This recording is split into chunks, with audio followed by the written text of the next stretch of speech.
Lumapit ito sa akin at kinuha ang suot kong singsing. Ganoon din ang hikaw na ibinigay ni Adrian sa akin. Nakita kong kasya dito ang singsing at ito'y sinuot na nga. Ganoon din ang hikaw. Pwede ka nang umalis, pangit. Ang usapan natin, wala kang dapat na pagsasabihan nito dahil pamilya mo ang kawawa. Pagbabanta pa ni Pamela. Oo, sagot ko. Agad ako lumabas mula sa bahay ng dalawang babae. Pansin ko pa nga na umiiling ang mga lalaking kumuha sa akin kanina nung makitang itsura ng mukha ko. Mas okay na rin na ganito ay pinalagay sa mukha ko kasi naman buhusan ako ng asido. Diyos ko po, hindi ko kaya iyon. Malalim ako nag-iisip habang naglalakad. Hindi ko rin alam kung saan ako patungo ngayon. Uuwi ba ako kina inay o sa apartment muna ako titigil? Sobrang gulo ng utak ko ngayon. Tumingin ako sa kaliwa at nakita ko ang simbahan. Nagmadali akong pumasok doon. Matagal-tagal na rin akong hindi nakakapagsimba.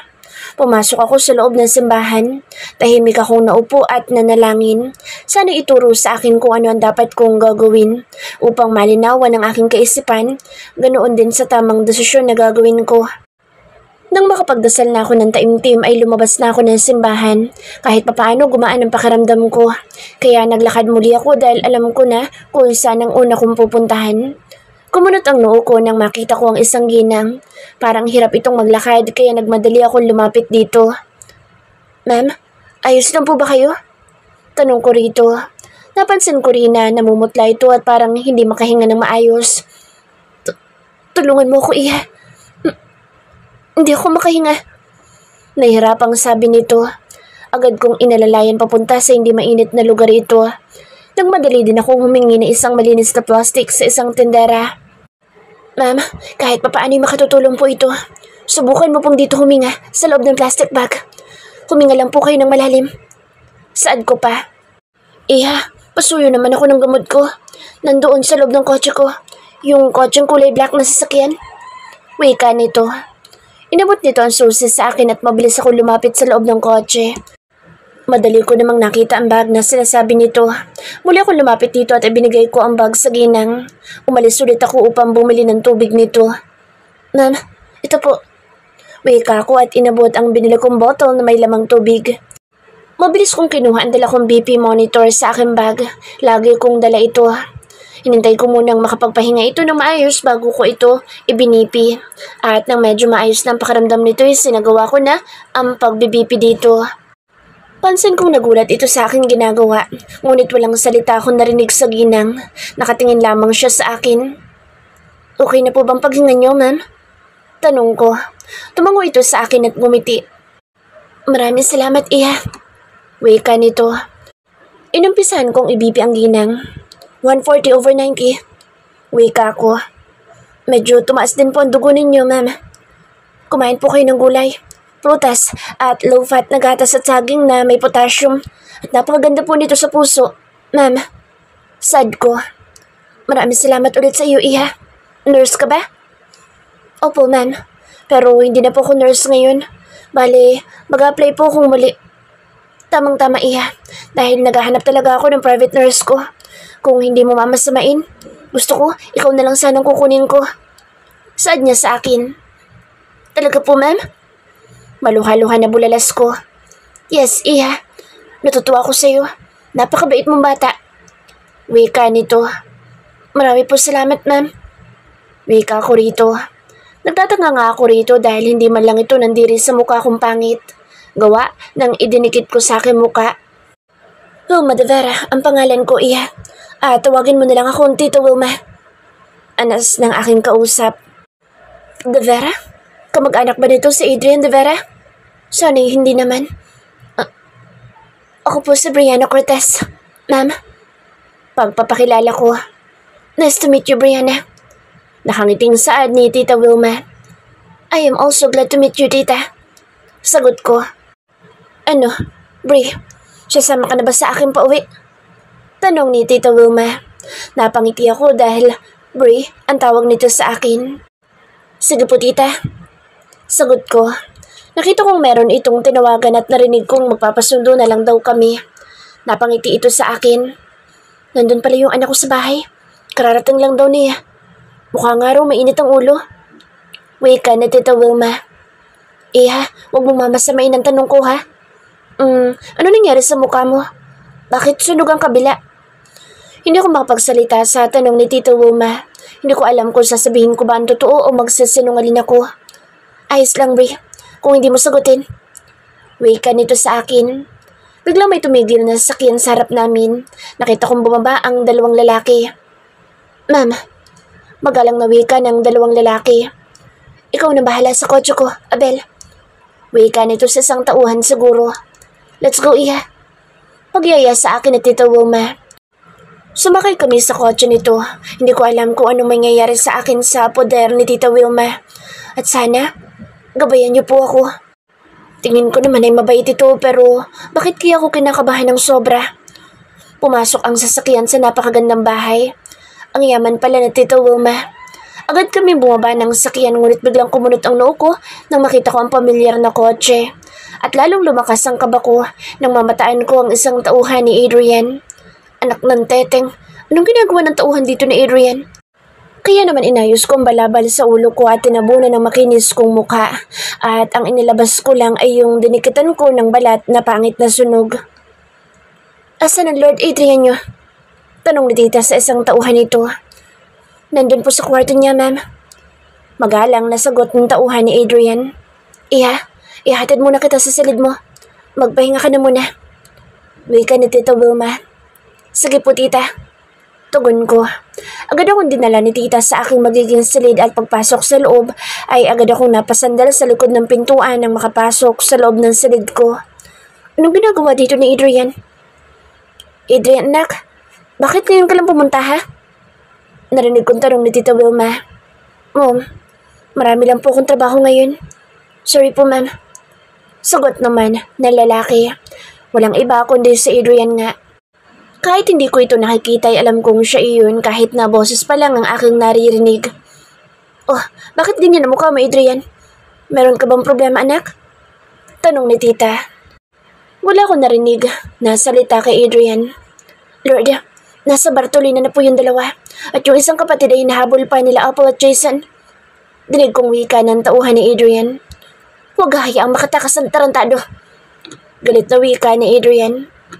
Sumunod ka na lang sa kusina, Adrian. Narinig kong paalam ni tita sa anak nito. Pinaamin na ba ninyo kung saan nila itinago si Brianna? Tanong ni Adrian. Lord, hindi raw po nila alam. Sagot ng kausap nito. Tom, pahirapan nyo na sobra kung ayaw umamin at tawagan mo si Dr. Beltran. Palitan ang mukha ng babaeng iyon. Alisin sa kanya mukha ni Brianna. Galit na wika ni Adrian. Nagulat ako sa mga narinig ko. Ibig sabihin na huli din agad ni Adrian ang babaeng gumaya sa mukha ko. Hindi ako makapaniwala. Pwede ko nang alisin ang dinikit ko sa mukha ko pero wag mo na ngayon. Ayoko munang magpakita kay Adrian. Lalo at pero na nga pala itong papakasalan. Hindi na ako magpapakita sa lalaki. Medyo nabawasan ang aking problema. Ang iisipin ko na lang ay ang wasak kong puso. Narinig ko may kumatok sa pinto ng silid ko. Medyo nagulat pa nga ako. Sumabay ka nang kumain sa amin at ipakikilala kita sa anak ko sa Adrian. Pagtawag sa akin ni tita. Lagot, sana hindi ako makilala nito.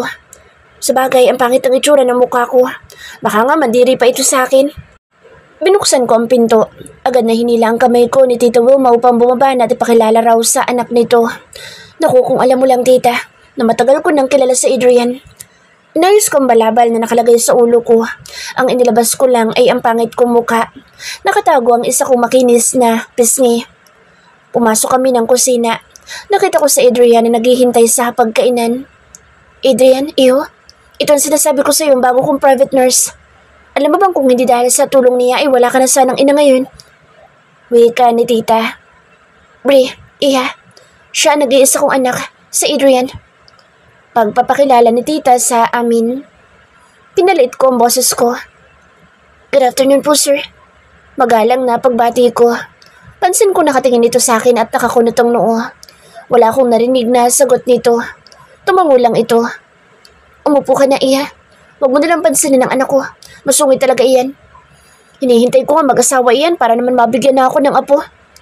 Tura ni tita. Kumuha ko ng ulam pero pinili ko lang iyong karne dahil hindi ako kumakain ng patatas at carrot. pork menudo kasang ulam. Tumingin ako kay Adrian at nakita kong kumunot ang noon nito habang nakatingin sa plato ko. Hindi ka pala kumakain ng patatas at carrot, iha? Tanong ni tita. Hindi po, tita. Sagot ko pero pinaliit ko ulit ang boses ko. Tahimik lamang akong kumakain. Ayoko magsalita. Baka mahalata ang boses ko at mabuko ako ni Adrian.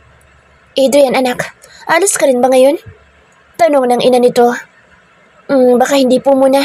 Mommy, meron pa akong gustong alamin. Saad ni Adrian. Anong gusto mong alamin, anak? Tanong ng ina nito.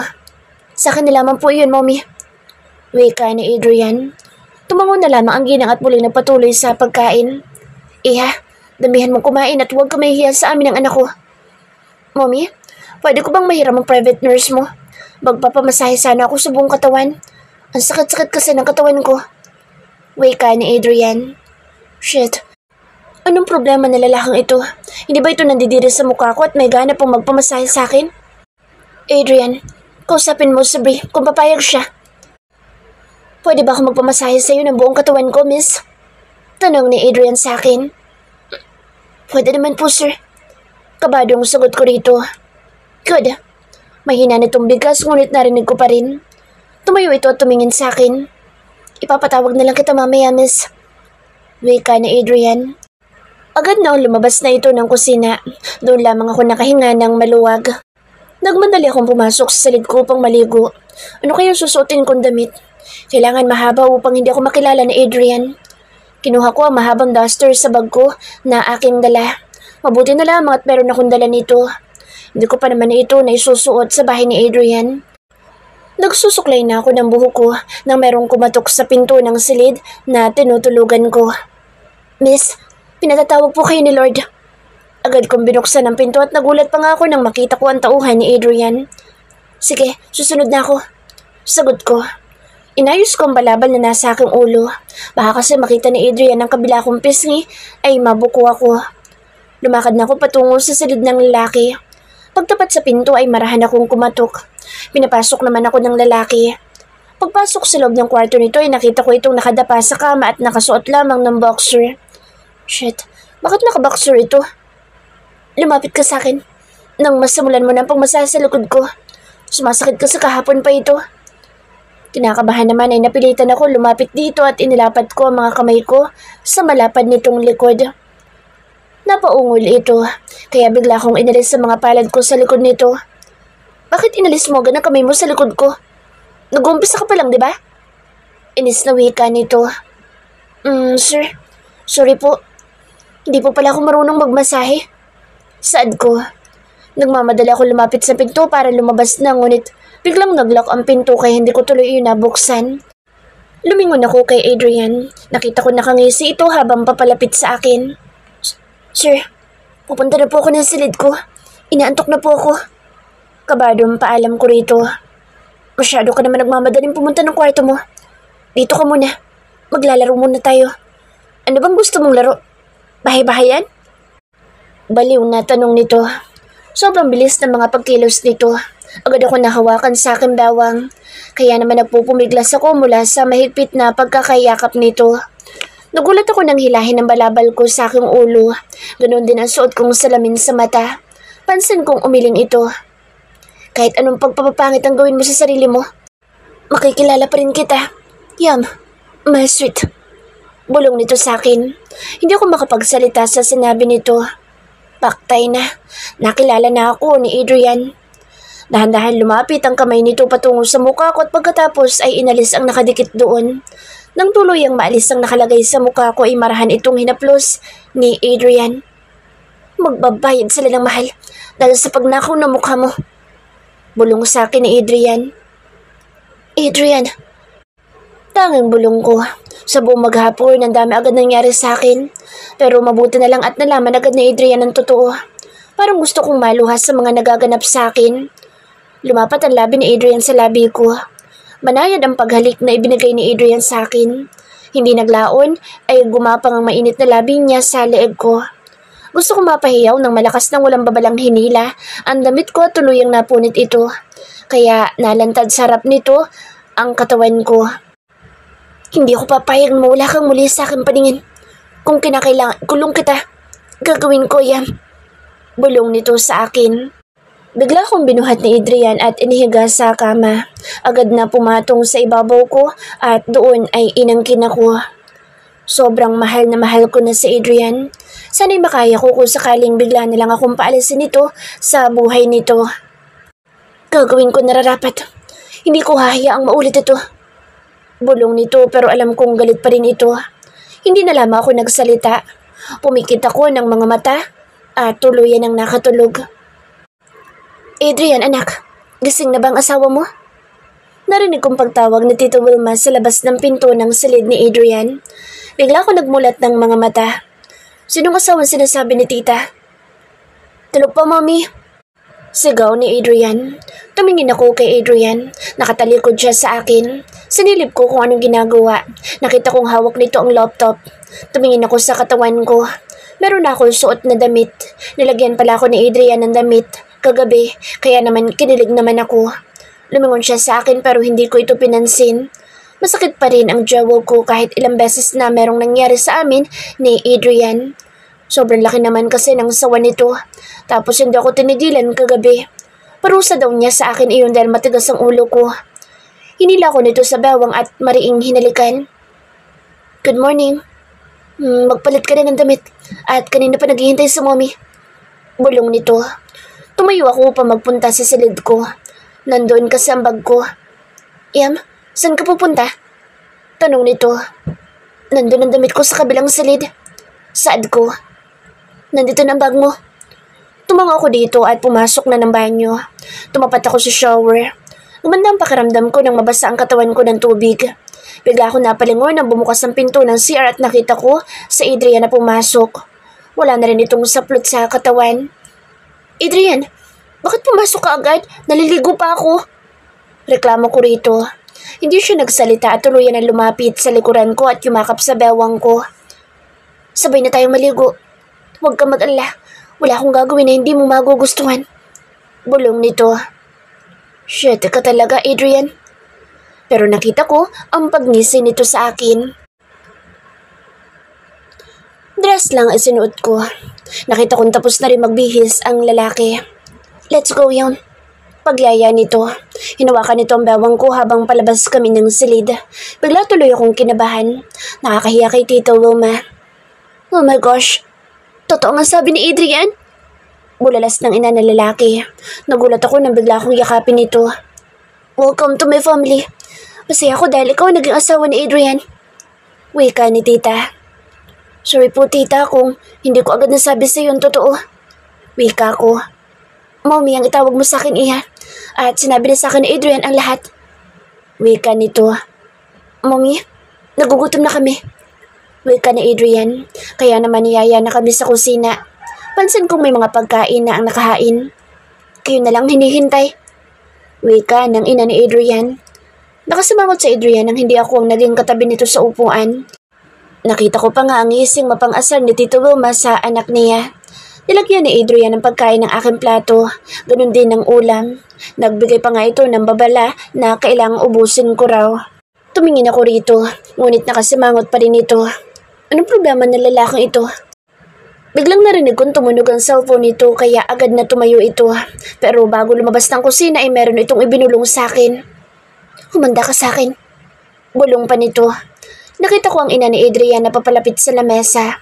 Kumuha lang kasi ito ng tubig sa ref. Kanabahan ako sa banta nito pero hindi ako nagpahalata. Nang matapos kumain ay nagpunta kami sa sala ng ina ni Adrian. Gusto niyang makapagkwentuhan sa akin upang magkakilala daw kami ng maayos. Nakita pa nga namin sa Adrian na papasok ng bahay. Adrian anak, bukas na kayo bumalik ng bahay ninyo. Gusto ko pang makabonding ang asawa mo. Pakausap ng ina ng lalaki. Okay, mom. Tugon ni Adrian. Sumaya naman ang mukha ng ginang sa sagot ng anak nito. Muli na naman kami nagkwentuhan nito. Napakabait nito at tanggap nitong mahirap lamang ako. Mommy, pupunta po muna ako sa kwarto. Paalam ko. Sige iya, baka nag-aalburuto na rin ang asawa mo. Kung bakit ang tagal mo umakyat. Wika nito. Agad ako pumunta ng silid namin ni Adrian. Nakita ko nakahiga ito sa kama at tingin ko'y natutulog na. Ang sarap halikan nito. Halikan ko kaya? Tulog naman ito kaya hindi naman siguro magigising. Kaya dahan-dahan ako lumapit dito upang halikan ang labi nito. Huwag ka muna magigising, Adrian. Anong ginagawa mo, Yam? Nagulat ako dahil biglang nagmulat ito ng mga mata at tumingin sa akin na nakakunot pa ang noon nito. Ha? Ano kasi? Meron ako nakitang dalawang malaking langgam. Pumunta dyan sa likod mo. Titingnan ko lamang baka kagatin ka sa likod. Palusot kong malupit. Sa kang pagkakaalam ay walang pumapasok na langgam dito sa silid ko dahil lagi malinis dito. Wika ni Adrian. Naku, baka naligaw lamang. Tumagilid ka, titingnan ko, baka kagatin ka. Sabi ko pa. Nakatingin lamang ito sa akin habang nakakunot ang noo. Alis na sana ako sa pagkakayo ko nang hawakan ito ang likod ko. Kung ikaw kayang kagatin ko nang maramdaman mo kung paano kagatin ng isang langgam. Bulong nito. Hinila ko ni Adrian pahiga sa kama at mabilis itong umibabaw sa akin. Alam mo bang kanina pa ako nag-iinit sa'yo, ha? Ako ang langgam na sinasabi mo nakakagat sa buong katawan mo. Paos, nawi ka nito. Adrian, baka hanapin tayo ng mommy mo. Saway ko. Hindi yun. May intindihan ako ni mommy. Sagot nito. Pupunta muna ako ng CR. Palusot kong muli dahil nag-uumpisa na si Adrian na halikan ang leeg ko. Mamaya na, hindi pa tayo tapos. Bulong nito. Pero Adrian, hindi na ako pinatapos dahil mapusok na nitong sinakop ang labi ko. Mapangahas din ang mga kamay nito. Ang dami mong palusot, ha? Kasalanan mo ito dahil ginalit mo ako. Mapangakit na bulong nito. Ang bilis ng mga kilos ni Adrian. Naalis agad nito sa plot ko sa katawan at mabilis lamang siyang nakapasok sa loob ko. Maya-maya ay naramdaman kong kinagat ako nito sa labi. Aray! Sagaw ko. Langgam ako, remember? Nakangising wika nito. Sabay subsob sa leeg ko at hinalikan iyon.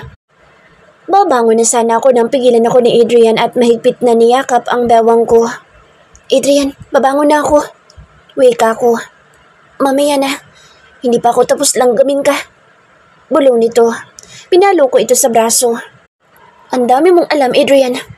Wika ko. Alam mo ba na sa lahat ng langgam, ako ang pinakamasarap kumagat? Mapang-akit na bulong nito. Sumiksik pa ito sa leeg ko at hinalikan ako. Napangiti ako. Sana'y wala nang katapusan ang sayang ito. Adrian, anak, meron ka bang ginagawa? Narinig kong pagtawag ng ina ni Adrian. Yes, mommy. Meron akong ginagawa. Sa katunayan, gumagawa kami ng baby.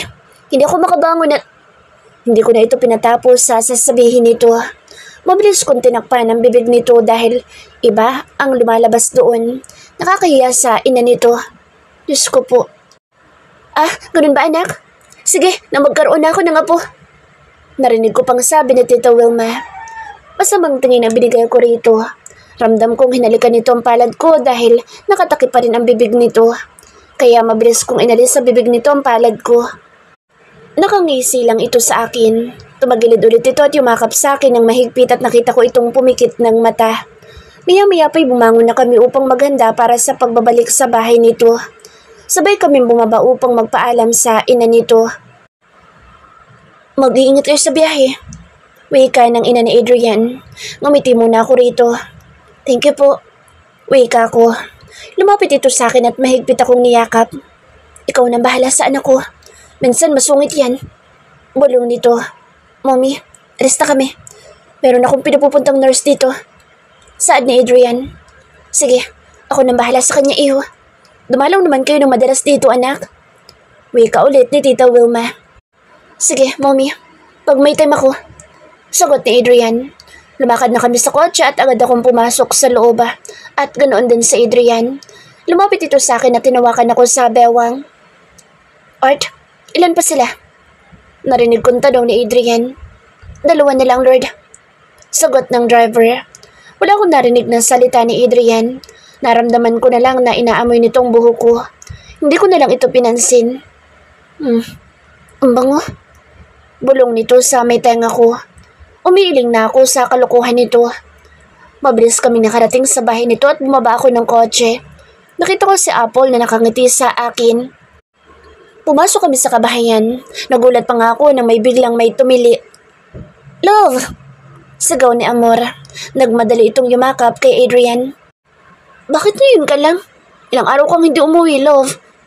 Maarting wika ni Amor. Meron lamang ako mahalagang inayos. Dinig kong wika ni Adrian. Bakit kasama mong babaeng yan? Galit na tanong ni Amor. Private nurse ko siya, kaya lagi ko siyang kasama. Dinig kong wika ni Adrian. Umakyat na lang ako sa silid ko. Nasaktan na naman ako dahil private nurse nga lang pala ako ni Adrian. Kaya higa ko pa lang nang bumukas ang pinto at pumasok si Adrian. Bakit dito ka natutulog? Lumipat ka sa kwarto ko, Yam. Wika nito. Ayoko. Wika ko at kinuha ko ang kumot at binalot ang katawan ko. Yam, huwag mong hintayin, buhatin pa kita dyan. Banta ni Adrian. Nagdadabog na umalis ako sa kama. Binangga ko pa ito ng katawan ko pero hindi man lang gumalaw sa pagkakatayo. Nakita ko pa itong umiling bago sumunod sa akin. Nauna akong pumasok sa kwarto nito at basta lang humiga sa kama. Inaantok na kasi ako. Nagising ako na wala si Adrian sa tabi ko. Nasaan kaya ito? Bumangon na lamang ako upang lumabas ng silid para pumunta sa kusina. Nurse Brianna! Nagulat ako dahil biglang sumulpot si Apple sa harap ko. Kumain ka ng marami, Mrs. De Vera, dahil meron daw tayong training ni Lord mamaya. Wika ni Apple at ngumisi lang ito sa akin bago umalis. Lumapit ako sa pagkainan upang kumain. Naroon na naman na nakahain na pagkain. Pagkatapos mag-umagahan ay mabilis ako umakyat sa kwarto para maligo. Bala ko matulog ako maghapon. Nurse Brianna, pinatatawag ka ni Lord. Meron daw kayong gagawin. Kahit tinatamad ako lumabas, ay napilitan akong buksan ang pinto. Nabungaran kong nakangisis sa akin sa Apple kaya kumunot ang noo ko. Nurse Brianna, puntahan mo na si Lord at baka naiinip na iyon. Ulit na sabi niya sa akin. Bago tumalikod ay isang pahabol ng ngisi pa ang ipinagkaloob niya sa akin. Anong problema ni Apple at panay ang ngisi sa akin sa tuwing nakikita ko? Bumaba ako upang sumunod sa babae. Pumasok kami sa isang silid at napangako nang makita ko kung gaano ito kalaki. Namataan ko rin ang mga tauhan ni Adrian. Mga naglalaban-laban ang mga ito. Tumingin ako sa kabilang side. Pwede rin mag-practice kung paano humawak ng baril. Akala ko normal na silid lamang ito pero hanip sa laki at meron pa ako nakita na isang silid. Mrs. De Vera, nandun na yung asawa sa loob ng silid na iyon. Puntahan mo na at baka mainip pa. Wika ni Apple pero nakangisi na naman ito sa akin. Walang katok-katok at basta na lamang akong pumasok sa loob ng silid. Nakita ko nakaupo ito at busy sa laptop nito. Ang tagal mo. Inis na wika nito. Hindi ako nagsalita at pabagsak akong umupo sa malambot na sofa at parang ang sarap matulog dito. Dahil ang lambot ng sofa, ang lambot din ang nilalakaran ko. Kahit sa ibaba ay pwedeng matulog dahil malambot. Nakakaantok pa ang lamig ng aircon. Isabay pang malakas ang ulan sa labas ng bahay. Umiga ako sa sofa. Matulog kaya muna ako. Busy pa naman si Adrian. Pumikit ako ng mga mata para sana matulog na. Grabe, ang sarap matulog dito. Iyam, hindi ka pumunta dito para lang matulog. Dinig kong wika ni Adrian pero umayos lamang ako ng higa at pumikit muli. Nagulat ako nang mayroong humalik sa labi ko. Hindi ka pwedeng matulog. Meron pa tayong gagawin. Bulong nito. Mamaya na, matutulog lang ako saglit. Wika ko. Okay. Tugon nito.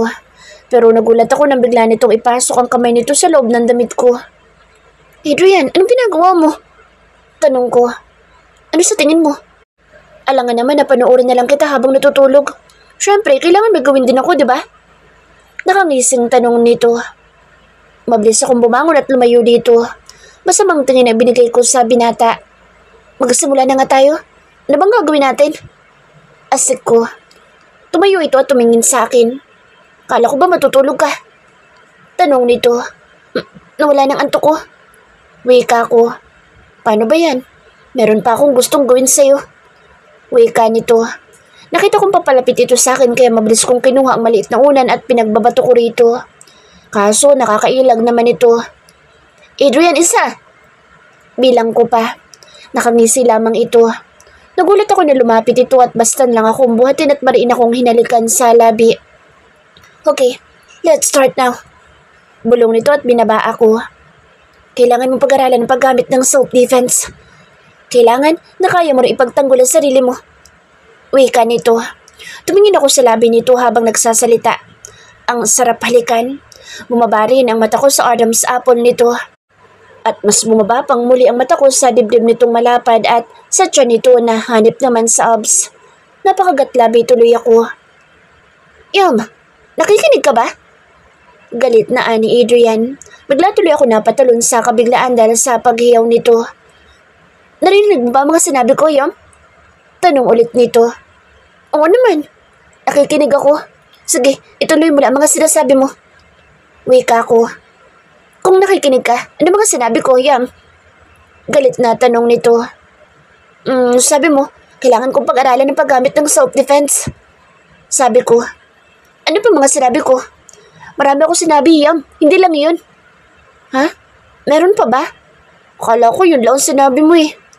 So, hindi ka nakikinig sa mga sinasabi ko sa'yo?